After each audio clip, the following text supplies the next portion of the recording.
6 मार्च 2026 को जब अमेरिकन सदर ट्रंप ने अपने ट्विटर अकाउंट पर लिखा था कि ईरान के साथ कोई डील नहीं होगी और सिर्फ अनकंडीशनल सरेंडर होगा, मतलब ईरान को हथियार डालने पड़ेंगे, तो उसको ये बिल्कुल भी नहीं पता होगा कि सिर्फ 2 हफ्तों में बाजी पलटने वाली है। दुनिया की सबसे ताकतवर तरीन ताकत की इस हद तक जिल्लत और रुसवाई होने वाली है पूरी दुनिया में, जिसकी पहले कोई मिसाल नहीं मिलती। वो अमेरिकन सदर जो पूरी दुनिया के लीडर्स को कहता था कि आप लोगों को डील नहीं करनी आती, जिसने हेलसिंकी को बोला कि तुम्हें डील नहीं करनी आती, जिसने जापानीज प्राइम मिनिस्टर का भी मजाक उड़ाया, आज वो ईरान के साथ हर कीमत पर डील करना चाहता है। आज वो ईरान की किसी भी शर्त को मानकर डील करना चाहता है, लेकिन ईरान इसे हाथ नहीं पकड़ा रहा। वो डोनाल्ड ट्रंप जो कल तक ईरान को ये कहता था कि तुम्हारे पास कोई कार्ड नहीं है, आज वही डोनाल्ड ट्रंप खुद ही बेजारो मददगार है। आज उसके अपने पास ही कोई कार्ड्स मौजूद नहीं है। ईरान के नेगोशिएशन टेबल पे आने के लिए एक बहुत बड़ी शर्त यह थी कि लेबनान और इजराइल के बीच में जो जंग जारी है उसके ऊपर भी सीज फायर की जाए। अब स्टार्ट में तो जो पीस ट्रीटी हुई थी, जो अप्रैल के पहले हफ्ते में हुई थी, जिसमें पाकिस्तान ने अपना एक कलीदी किरदार अदा किया और जिसके बाद ये डिसाइड हुआ कि पाकिस्तान के कैपिटल में तमाम लीडर्स आएंगे और एक पीस ट्रीटी साइन की जाएगी, तो उससे पहले अमेरिकन सदर ने यह डिसाइड किया कि वो लेबनान और ईरान दोनों में सीज फायर करेंगे। लेकिन शायद उसके चंद ही घंटों के बाद जो ट्रंप के पापा मतलब नेतन्याहू हैं, उन्होंने फौरन ये बोला कि लेबनान के साथ कोई पीस ट्रीटी नहीं होगी, मतलब लेबनान के अंदर कोई सीज फायर नहीं होगी। और उसी दौरान नेतन्याहू ने लेबनान के ऊपर सबसे बड़ा हमला किया और एक साथ 250 से ज्यादा मुसलमानों को शहीद कर दिया और एक साथ एक बहुत बड़ा हमला किया लेबनान पे, जिसके बाद ईरान ने भी अपने आप को फ्रंट फुट के ऊपर लाके खेला और उसने ये बोला कि जब तक लेबनान के साथ सीज फायर नहीं होगी तब तक कोई बातचीत नहीं होगी। खैर, आज 2 हफ्तों के बाद इवेंचुअली लेबनान में भी सीज फायर हो रही है और अब इस वक्त नेतन्याहू को भी और ट्रंप वाली स्ट्रेटजी पे आना पड़ रहा है और इसको भी सीज फायर की तरफ आना पड़ रहा है। और अब इजराइल और लेबनान के बीच में अगले 3 हफ्तों के लिए सीज फायर बढ़ा दिया गया है। अच्छा, व्हाइट हाउस में रिसेंटली लेबनान और इजराइल के दरमियान एक मीटिंग हुई, बंद कमरे में मीटिंग हुई, जिसमें यह सीज फायर तय पाई गई। लेकिन इस पूरी मीटिंग के अंदर हिजबुल्लाह का तो कोई लीडर मौजूद ही नहीं था और सवाल यह पैदा होता है कि जब इजराइल की जंग ही हिजबुल्लाह के साथ थी तो हिजबुल्लाह का कोई लीडर क्यों नहीं आया था बीच में। और अब देखने की बात है कि क्या इसके बाद ये सीज फायर कामयाब हो पाएगी कि नहीं। खैर, जैसे तैसे किसी भी तरीके से अमेरिका ने और ट्रंप ने इसराइल को इस बात पे तो मना लिया कि लेबनान के साथ सीज फायर हो जाए, सो दैट के ईरान की शरायत मानी जाए और ईरान को निगोशिएशन टेबल के ऊपर लाया जाए। लेकिन ईरान अभी भी अमेरिका को हाथ नहीं पकड़ा रहा। रिसेंटली जो पीस टॉक्स होनी थी, ईरान की जो डेडलाइन थी उससे कंप्लीट होने से पहले पाकिस्तान में लास्ट मंडे को वो पीस टॉक्स होनी थी, पाकिस्तान में पूरी तैयारियां चल रही थी, लेकिन अमेरिकन लीडर्स भी आने के लिए तैयार थे, लेकिन ईरान की जानिब से कोई बंदा पाकिस्तान नहीं आया। उसके बाद लास्ट फ्राइडे मतलब 23 अप्रैल का टाइम दिया गया था, जिसमें यह कहा गया था कि यहां से दोनों साइडों से ईरान और अमेरिका से लोग आएंगे, लेकिन ईरान ने हाथ नहीं पकड़ाया। और ईरान कैसे पकड़ाए, ईरान कैसे अमेरिका के ऊपर बिलीव करे, क्योंकि अमेरिका कभी एक तरफ कुछ चाल चलता है, एक सेकंड कोई बात करता है ट्रंप, अगले मिनट में कोई और बात कर रहा होता है। अमेरिकन ट्रंप ने ऑन एयर आके ये बोला कि इजराइल के पास अपने राइट टू डिफेंड है और वो कोई भी फायरिंग कर सकता है इस दौरान, और यही सबसे बड़ा लूप होल है इस सीज फायर का कि इजराइल सरेआम बमबारी कर सकता है लेबनान के मुसलमानों पे। और मैं रिसेंट वीडियोस में पता चला आ रहा हूं कि इजराइल फॉस्फोरस बॉम्ब्स के जरिए लेबनान के मुसलमानों के ऊपर हमला कर रहा है। लेबनान के एरियाज में, उनकी आबादियों में उन्होंने अपने इलीगल सेटलर्स को बिठा दिया है, लेबनान के मुसलमानों को वहां से मुल्क बदर कर दिया है और इजरायली यहूदियों को वहां लाके बिठा दिया है, मतलब उनके घरों पर काबिज हो चुके हैं ये लोग। अच्छा, इस सीज फायर के बीच में सिर्फ लेबनान ही एक टॉपिक नहीं है, सबसे मेजर टॉपिक तो है स्ट्रेट ऑफ हॉर्मूज, जिसके बीच में पिछले 8-10 दिनों में बहुत सारे मामला तय पाए गए हैं। पहले स्ट्रेट ऑफ हॉर्मूज ओपन हो गया, फिर उसके फौरन बाद बंद हो गया। ईरान ने उसको फौरन बंद कर दिया क्योंकि उसने कहा कि लेबनान की तरफ से सीज फायर नहीं हुई। तो उसके कुछ देर के बाद दोबारा उसको जब ओपन किया गया, फिर क्लोज हो गया। इवेंचुअली अमेरिकन ने अपनी साइड से अब उसके ऊपर ब्लॉकेड, नेवल ब्लॉकेड लगा दिया है, ये कह के कि वो ईरान से आने वाले शिप्स को अब रोकेगी, जिसकी वजह से, और ये ईरान ने सबसे बड़ा कार्ड अपना प्ले कर दिया था जंग के पहले ही दिन में। उसने पहले दिन से स्ट्रेट ऑफ हॉर्मूज को बंद कर दिया, जिसकी वजह से ऑयल प्राइसेस बढ़ गई, जिसकी वजह से यूएई, सऊदी अरब, कुवैत, कतर, इन तमाम ममालिक की तिजारत बंद हो गई है। इस वक्त ग्लोबल ऑयल सप्लाईज टाइट हो चुकी नहीं है, RLNG नहीं ट्रांसफर हो सकती एक जगह से दूसरी जगह। इसके अलावा फर्टिलाइजर्स महंगे हो गए हैं, इसके अलावा हीलियम की प्राइसेस बढ़ चुकी नहीं है, हीलियम की शॉर्टेज है, और बहुत सारे प्लास्टिक केमिकल्स हैं जो इन तमाम एरिया से जाते हैं। एल्यूमिनियम की सप्लाईज भी मिडल ईस्ट से जाती है। पूरी दुनिया में इन तमाम चीजों की शॉर्टेज हो रही है, और इवन मिडल ईस्ट की अपनी सप्लाईज भी शॉर्ट हो रही है, क्योंकि मिडल ईस्ट में मेजॉरिटी चीजें बाकी दुनिया से इंपोर्ट करते हैं, उनके अपने पास तो पेट्रोल और पेट्रोकेमिकल्स के अलावा और कोई चीज है ही नहीं। ट्रंप के बयानात की कुछ समझ नहीं आती। ट्रंप ने पहले दिन ही ये कह दिया था हम तो ये जंग जीत गए हैं, हम इसको वन साइडेड जीत गए हैं, और आज तक ये जंग वो हारे हुए हैं। कभी वो कहते हैं कि हम स्ट्रेट ऑफ हॉर्मुज को ओपन किए बगैर ही यहां से निकल जाएंगे, लेकिन उसके बाद पूरा ग्लोबल प्रेशर आ जाता है, क्योंकि मिडल ईस्टर्न कंट्रीज भी अमेरिकन के ऊपर इस वक्त प्रेशर डाल रही हैं, यूरोपियंस भी प्रेशर डाल रहे हैं। और कभी ट्रंप ये कहते हैं कि तमाम दुनिया की ताकतें मिलकर स्ट्रेट ऑफ हॉर्मुज को ओपन करेंगी, जिसके ऊपर नेटो ने बैकआउट कर दिया, बहुत सारे यूरोपियन कंट्रीज ने जिसके ऊपर इस बात पे बैकआउट कर दिया। स्टार्टिंग में तो यूके भी रिलक्टेंट था अमेरिका का साथ देने के लिए, लेकिन अब यूके एटलीस्ट अमेरिका के साथ मौजूद है। और अब तो ट्रंप ये कहते हैं कि नहीं, स्ट्रेट ऑफ हॉर्मुज को तो मैंने खुद ही बंद करके रखा हुआ है। ये कैसा ब्लॉकेज है जिसको पहले ओपन करवा रहे थे, उसके बाद जब ओपन नहीं करवा सके आप ईरानियन से, तो आपने खुद ही इसको ब्लॉक कर दिया है, ये कह के कि यहां से वो ईरान की सप्लाईज बंद करेंगे। अब ईरान तो किसी तरीके से ही इस चीज को झेल लेगा, क्योंकि ईरान तो 20 साल से सैंक्शंस बर्दाश्त करने की आदत है, लेकिन जो लोग शीशे के घरों में रह रहे होते हैं उनके लिए बहुत मुश्किल होता है सबको बर्दाश्त करना। मिडिल ईस्टर्न कंट्रीज इसको बर्दाश्त नहीं कर पा रही, अमेरिकन इसको बर्दाश्त नहीं कर पा रहे। अमेरिका के इंटरनली बहुत ज्यादा प्रेशर है, ट्रंप को पॉलिटिकली बहुत ज्यादा प्रेशर है इसके ऊपर। फिर मिडिल ईस्टर्न कंट्रीज में होटल इंडस्ट्री तबाह हो रही है, वहां की टूरिस्ट इंडस्ट्री तबाह हो रही है, वहां की ओवरऑल इकोनॉमी तबाह हो रही है। इस वक्त कोई भी सप्लाईज, चाहे वो सोलर से रिलेटेड हो, बैटरी से रिलेटेड हो, जो भी चीजें दुबई से ट्रेड कर रहे थे हम लोग पाकिस्तान में, वो तमाम चीजें ब्लॉक्ड हैं। अच्छा, ट्रंप का ये ब्लॉकेट शायद सक्सेसफुल होता और शायद इसके ऊपर उसको बहुत शाबाशी मिलती, लेकिन एक शिपिंग कंपनी ने इस ब्लॉकेट के थोड़ी देर के बाद ही एक डेटा लीक आउट कर दिया, जिसमें यह बताया गया कि Iran linked tankers 34 oil tankers, जिसमें ऑयल और बाकी चीजों के टैंकर्स थे, जो स्ट्रेट ऑफ हॉर्मुज से क्रॉस हुए हैं। पूरी दुनिया के टैंकर्स बंद हैं, वो तो स्ट्रेट ऑफ हॉर्मुज बंद होने की वजह से जो ईरानियन साइड से बंद थे, उसके बाद अमेरिकन ने भी बंद कर दिए, लेकिन इस ब्लॉकेज के बावजूद 34 टैंकर्स क्रॉस हुए हैं, जिसमें से 19 टैंकर्स इनवर्ड आए हैं, 15 टैंकर्स आउटवर्ड गए हैं, तो टोटल 34 टैंकर्स ट्रांसफर हुए हैं जो सब ईरानियन लिंक थे। और ये तमाम टैंकर्स ईरान के कोस्टल एरियाज के पास से क्रॉस करके जा रहे होते हैं। मतलब ये कि अमेरिकन इस पूरे जगह को वाटर प्रूफ नहीं कर सके, इस पूरे एरिया को ब्लॉक नहीं कर सकते, क्योंकि अमेरिकन आर्मी, अमेरिकन जो नेवी है, उसके तमाम चीजें इस वक्त डीप सी के अंदर जा सकती हैं। ईरान के जो कोस्टल एरियाज के पास से इस वक्त वो एरिया सेफ हैं, और वहां से इस वक्त तमाम तर तिजारत चल रही है। ईरानियंस बहुत इजीली अपने शिप्स को गुजार रहे हैं, और वहां से वो गुजार कर इवन पाकिस्तान और इसके जो करीबी एरियाज हैं, यहां तक के समुद्रों तक भी वो अपनी तमाम चीजों को लेके आ सकते हैं। एक आधे शिप ने इस पूरे ब्लॉकेज को क्रॉस करने की कोशिश की, जिसके अंदर 2 शिप्स थे, जिसमें एक शिप तो स्पेशली इंडिया का था, उसको भी ईरानियंस ने रोका, उसके ऊपर अटैक भी किया, और जिसकी लाइव फुटेजेस आप लोगों ने ऑलरेडी सोशल मीडिया और टीवी के ऊपर देखी होंगी। ईरानियंस ने उसकी पूरी वीडियो बना के इसको सोशल मीडिया पे डाला, सो दैट कि बाकी कोई और शिप क्रॉस ना कर सके, जिससे ये साबित होता है कि स्ट्रेट ऑफ हॉर्मुज के ऊपर आज की डेट में भी ईरान का फुल कंट्रोल मौजूद है। अच्छा, ये जो 34 शिप्स क्रॉस हुए हैं इस पूरे एरिया से, ये रात के अंधेरे में क्रॉस हुए हैं, और ये अपने ट्रांसपॉन्डर्स को ब्लॉक कर देते हैं। जब ट्रांसपॉन्डर्स को ब्लॉक कर देते हैं तो शिपिंग डेटा उस जगह पे नहीं शो हो रहा होता, शिप को ट्रैक करना इतना आसान नहीं होता, तो ये कोस्टल एरियाज के पास से गुजर के अपनी डेस्टिनेशन पे पहुंच जाते हैं, और इसको लेकिन ईरान अलाउ करता है, तो ऐसे होता है। एक तरफ तो ट्रंप टोटल ब्लॉकेट का दावा कर रहे हैं, और दूसरी तरफ ईरान का तेल अमेरिका की नाक के नीचे से निकल के पूरी दुनिया की ऑयल मार्केट्स में जा रहा है, और ईरान उससे प्रॉफिट भी कमा रहा है। दूसरी तरफ चाइना ने भी वार्न कर दिया हुआ है, और यह कहा है कि अगर अमेरिकन ने उनके किसी भी शिप को यहां पे रोकने की कोशिश की या अटैक करने की कोशिश की, तो इसका मतलब यही होगा कि वो चीन के ऊपर अटैक होगा। इतनी बड़ी स्टेटमेंट दी है, और स्टेटमेंट के बाद अमेरिका की हिम्मत नहीं हुई अभी तक कि कोई चाइना लिंक किसी भी शिप को वो रोक सके। ट्रंप वो थे जो ईरान की रजीम चेंज करने चले थे,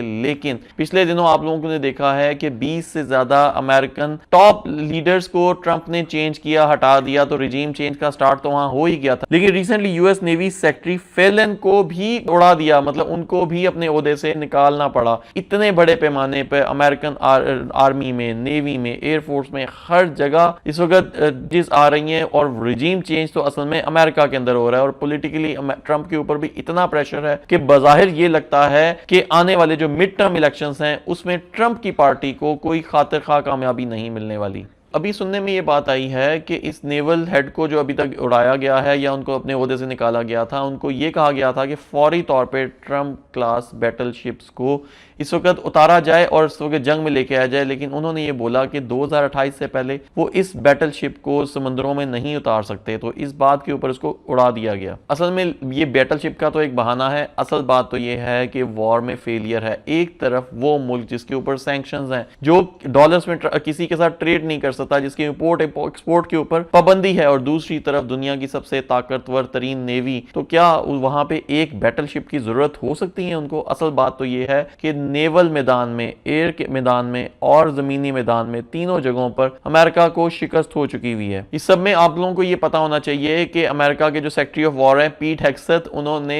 24 से ज्यादा जनरल्स या एडमिरल्स को या तो अपने ओहदे से उतारा है, निकाला है, या उनसे जबरदस्ती इस्तीफा लिया है। इसमें सबसे इंपॉर्टेंट पोजीशन जो है वो army chief of staff general Randy शामिल है। इस जनरल रैंडी मतलब पूरी आर्मी, पूरी कमांड एंड कंट्रोल जिस बंदे के पास थी उसको भी इस्तीफा देना पड़ा है। ये अमेरिका की हार नहीं तो और क्या है। इस वक्त पेंटागन में बहुत तशवीश चल रही है क्योंकि 25 से लेकर 35 बिलियन यूएस डॉलर्स का अमेरिका का नुकसान हो चुका हुआ है। अमेरिका के महंगे तरीन जहाज, महंगे तरीन बहरी जहाज, महंगे तरीन रडार सिस्टम्स, महंगे तरीन मिसाइल्स अमेरिका खो चुका हुआ है, जिसको मैं अपनी पुरानी वीडियोस में ऑलरेडी बता चुका हूं। मैं दोबारा नहीं बताऊंगा, आप लोग पुरानी वीडियोस जरूर देख सकते हैं। लेकिन इसके बावजूद आज अगर ट्रंप से ये पूछा जाए कि क्या ये जंग कब खत्म होगी या इसका क्या एंड है, तो ट्रंप आग बबूला हो जाते हैं और वो उन सहाफियों के खिलाफ ही बोलना शुरू हो जाते हैं जो उनसे सवाल पूछ रहे होते हैं। क्योंकि जंग के पहले हफ्ते में ही अमेरिका ने अपनी फतह का ऐलान कर दिया था और उन्होंने ये कहा था कि ये एक टेम्परेरी और शॉर्ट टर्म सी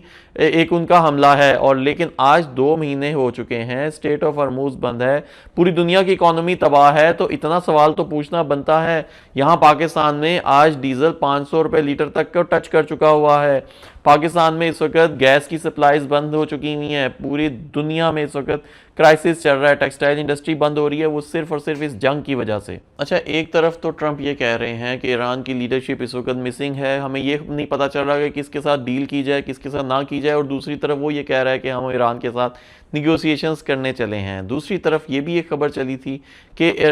गालिबाफ ने इस्तीफ़ा दे दिया इस निगोशिएशन टीम से, जिसकी वजह से ट्रंप ने ये कहा कि इस वक्त इनकी तमाम लीडरशिप के अंदर इस वक्त डिवीजन चल रही है। और एक तरफ उन्होंने ये भी बोला कि मुश्तबा खामीनी जो नए उनके लीडर हैं, नए सुप्रीम लीडर हैं, उनको इस वक्त प्लास्टिक सर्जरी की ज़रूरत है क्योंकि उनको इस पूरे अटैक के बाद ज़ख्मों से उनको इतना बुरा हाल है कि वो मीडिया के ऊपर नहीं आ सकते और अपने तमाम पैगामात रसीद्स के ज़रिए या चिट्स या लेटर्स के ज़रिए भेज रहे हैं। हाँ, ये ज़रूर हो सकता है कि वो अपने पैगामात लेटर्स के ज़रिए भेज रहे हो क्योंकि सिक्योरिटी रीज़न है। डिजिटली जो भी पैगामात भेजे जाते हैं उनको ट्रेस किया जा सकता है, और पहले भी उनके साथ यही हो चुका हुआ है। आयतुल्ला खमीनी को जो उनकी शहादत हुई थी वो इसी वजह से हुई थी क्योंकि डिजिटली उनको ट्रैक किया जा रहा था। मुश्तबा खामीनी इस वक्त ऐसी जगह पे छुपे हुए हैं जहाँ से उनकी किसी भी तरीके से कोई ट्रैकिंग ना की जा सके। हाँ, ये भी पॉसिबिलिटी, इस बात को हम रूल आउट नहीं कर सकते कि उनको कोई जख्म आए हों, उनको इस वक्त या कोई क्रिटिकल कंडीशन में हो, लेकिन इस वक्त वो सुप्रीम लीडर तो आफ्टर ऑल हैं। लेकिन ईरान के प्रेसिडेंट और स्पीकर इन दोनों ने एक साथ सोशल मीडिया पर आकर ट्विटर के ऊपर एक ही पैगाम देकर ट्रंप की तमाम बातों को निगेट कर दिया और ये बताया कि हमारे बीच में इस वक्त इत्तेहाद चल रहा है और हम लोग जो भी कर रहे हैं एक यकजान होकर कर रहे हैं, और जो भी ईरान के डिसीजंस हैं वो इस वक्त उनके सोचे समझे डिसीजंस हैं। ईरान अगर इस वक्त निगोशिएशन कर लेगा तो ट्रंप को बहुत जल्दी एग्जिट का मौका मिल जाएगा। अगर ईरान जितना ज़्यादा डिले करेगा इन निगोशिएशंस को, ट्रंप उतना ज़्यादा वीक होगा, उतना ज़्यादा प्रेशर ट्रंप के ऊपर आएगा और ईरान उससे ज़्यादा उतनी अच्छी पोजीशन में होगा निगोशिएशन टेबल के ऊपर बैठने के लिए। अच्छा, ईरानियन मीडिया का ये कहना है कि इस वक्त ईरानियन लीडरशिप के बारे में जो भी खबरें फैलाई जा रही हैं ये सिर्फ इसराइली लॉबी की तरफ से है और इसराइली मीडिया फैला रहा है। ये यकीन दिलाना चाहता है ट्रंप को कि ईरान के पास जितने भी इस वक्त लीडर्स हैं वो मुखलिस नहीं हैं और वो ट्रंप के साथ डील नहीं करना चाहते और किसी भी तरीके से दोबारा ट्रंप को एक अटैक या एक मिलिट्री एस्केलेशन की तरफ उसको माइल करना चाहते हैं। ये बात मैं आप लोगों को पहले भी कह चुका हुआ हूं कि इसराइल ने ही ट्रंप को पहले भी इस जंग में धकेला, उसने ही माइल किया कि इस लीडरशिप को खत्म किया जा सके, और अब जो रही सही लीडरशिप है इसको भी खत्म करने के लिए इसराइल किसी तरीके से ट्रंप को माइल कर सकता है कि दोबारा दोबारा एक और अटैक किया जाए। खैर, अमेरिका के अंदर अपने सिस्टम्स चल रहे हैं इस वक्त। जो अमेरिका के मीडियाज या अमेरिकन जो प्लान कर रहे हैं वो इमीडिएटली स्ट्रेट ऑफ हॉर्मुज को ओपन करने का प्लान कर रहे हैं और इसके लिए वो अपनी नेवी को इस्तेमाल करना चाहते हैं। उसके लिए ज़रूरी है कि ईरान का जो कोस्टल एरिया है उस सबको क्लियर किया जाए, लेकिन एज ऑफ टुडे, आज की डेट में भी जो उसका कोस्टल एरिया है वहाँ पर जो छोटी बोट्स हैं और जो मीडियम साइज़ की बोट्स हैं वो ईरानियन साइड्स की अभी भी इंटैक्ट हैं, और इसके अलावा वो सारा एरिया पहाड़ी एरिया है जहां से वो मिसाइल लॉन्चर्स को लॉन्च कर सकते हैं, जिसकी वजह से वहां से किसी भी शिप का गुजरना अभी भी इतना आसान नहीं है। और जब तक उन तमाम छोटी बोट्स को और वो मिसाइल लॉन्चर्स को 100% अमेरिकन ख़त्म नहीं कर देते, तब तक स्ट्रेट ऑफ हॉर्मुज को ओपन नहीं किया जा सकता। और आज की डेट में तो ये होता हुआ मुश्किल लगता है, अनलेस और अनटिल ईरान चाहे या ईरान निगोशिएट करके सरेंडर कर दे या इस सब पूरी जंग को ख़त्म कर दे, क्योंकि इस वक्त जंग को कंटिन्यू करना, उसको ख़त्म करना या उसको किसी भी तरीके किसी भी स्टेज पे लेके जाना, सब कुछ इस वक्त ईरान के हाथ में है। और एज ऑफ टुडे कोई भी शिप वहां से नहीं गुजरने वाला, क्योंकि डर ही काफ़ी है। किसी एक शिप के ऊपर रिसेंटली जो उन्होंने हमला किया था उसके बाद किसी और शिप की हिम्मत नहीं हुई कि उस जगह से गुजर सके, और कोई भी कंपनी इस वक्त इंश्योरेंस नहीं दे रही उस एरिया से, किसी भी शिप जो गुजर रही है उसको इंश्योरेंस नहीं दे रही। ऐसे में अमेरिका में एक और बात भी चल रही थी कि ईरान की एनर्जी इंफ्रास्ट्रक्चर के ऊपर हमला किया जाए, उसको तबाह किया जाए, और इसका जवाब ऑलरेडी ईरानियन IRGC कमांडोज की तरफ से दिया जा चुका हुआ है कि अगर किसी भी तरह के ईरानियन इन एनर्जी इंफ्रास्ट्रक्चर के ऊपर हमला किया गया तो हम पूरे मिडल ईस्ट के तमाम ऑयल के डिपोज, तमाम ऑयल की फैसिलिटीज और इसको तबाह कर देंगे और पूरे मिडल ईस्ट को अंधेरे में डुबो देंगे। और IRGC कमांडोज ने ऑलरेडी ये भी कह दिया हुआ है कि अगर दुनिया $200 फी बैरल का ऑयल खरीदना चाहती है तो ईरानियन इंफ्रास्ट्रक्चर के ऊपर हमला कर दे। तो बेहतर तो यही है, तो ट्रंप के लिए तो यही बेहतर है कि वो हमला ना करे, और इसी वजह से ट्रंप ने एनर्जी इंफ्रास्ट्रक्चर के ऊपर अभी तक हमला नहीं किया। अच्छा, CNN की रिपोर्ट्स के ऊपर अगर हम जाते हैं तो इस वक्त अमेरिका प्लान ये कर रहा है कि ईरान की जो बची कुची लीडरशिप है उनको किसी भी तरीके से उनको शहीद किया जाए, जिसको वो डील ब्रेकर समझते हैं। अब ये बेसिकली डील ब्रेकर उनको इसराइल ने मना लिया है या नहीं, ये देखने की बात है। और दूसरी बात ये है कि ये भी देखने की बात है कि अगर ईरानियंस की दोबारा लीडरशिप को कोई टारगेट किया जाता है तो उसके बाद क्या वाकई को डील हो पाती है या नहीं, क्योंकि ईरान इसके बाद और ज्यादा मजीद हार्ड स्टांस ले सकता है और उसके बाद ईरान शायद निगोशिएशंस की बात भी ना करे, क्योंकि ऑलरेडी उनके 40 टॉप लीडरशिप्स को आप मार चुके हुए हैं। और उसके बाद इस तरह का दोबारा अगर हमला करता है अमेरिका, इसकी दोबारा गलती करता है तो वो एक बहुत बड़ा डिजास्टर हो सकता है। उसके बाद जो इस वक्त जो स्ट्रेटेजी चल रही है वो अमेरिका की तरफ से यही चल रही है कि वेट एंड निगोशिएट, ईरान को किसी ना किसी तरीके से पाकिस्तान के थ्रू माइल किया जाए निगोशिएशन टेबल के ऊपर लेके आने के लिए। लेकिन इस वक्त ईरान शायद पाकिस्तानियों की भी मानने के लिए तैयार नहीं है। आप लोगों ने देखा है कि पिछले 5 दिनों से इस्लामाबाद ब्लॉक है, पाकिस्तान में तैयारियां चल रही थी निगोशिएशंस की, लेकिन ईरानियंस नहीं आए निगोशिएट करने। ईरानियंस अपनी टर्म्स एंड कंडीशंस के ऊपर आकर स्ट्रांगली निगोशिएट करना चाहते हैं। ट्रंप इस वक्त डेस्परेट है किसी भी तरीके से इस डील को करने के लिए, क्योंकि उसके लिए बहुत जरूरी है कि वो इस डील से करके इस जंग से बाहर निकल जाए। लेकिन अगर ऐसा नहीं होता तो ट्रंप दूसरा कार्ड भी प्ले कर सकता है। ट्रंप ईरान के ऊपर एक आखिरी बड़ा हमला करके यहां से निकल सकता है, ये कह के कि वन साइडेड फतह का ऐलान करके ये कह दे कि जी हम जीत गए हैं और हम लोग यहां से जा रहे हैं। या एक पिछले दिनों एक और बात भी चल रही थी, बहुत सारे लोग ये भी कह रहे थे कि ईरान के ऊपर न्यूक्लियर अटैक हो सकता है, लेकिन ट्रंप ने रिसेंटली एक प्रेस कॉन्फ्रेंस में खुद ही ये कह दिया कि इस ऑप्शन को रूल आउट कर दिया, और उन्होंने यही कह दिया कि शायद ही कोई बेवकूफ़ बंदा होगा जो न्यूक्लियर अटैक करेगा। वैसे देखा जाए तो आज से 15 दिन पहले ट्रंप ईरानियन पूरी सिविलाइजेशन को तबाह करने की बातें कर रहा था, जिसके ऊपर ईरान में जिसको ईरान ने बहुत स्ट्रांगली रिटेलिएट किया और बड़ा अच्छा पॉजिटिव बयान दिया। कोई डरा नहीं ईरान, और उसका मतलब यही था कि वो ईरान के ऊपर कोई न्यूक्लियर अटैक करना चाहता है। लेकिन ट्रंप की वो सिर्फ धमकियां ही थी, वो प्रैक्टिकली कुछ नहीं कर सकता।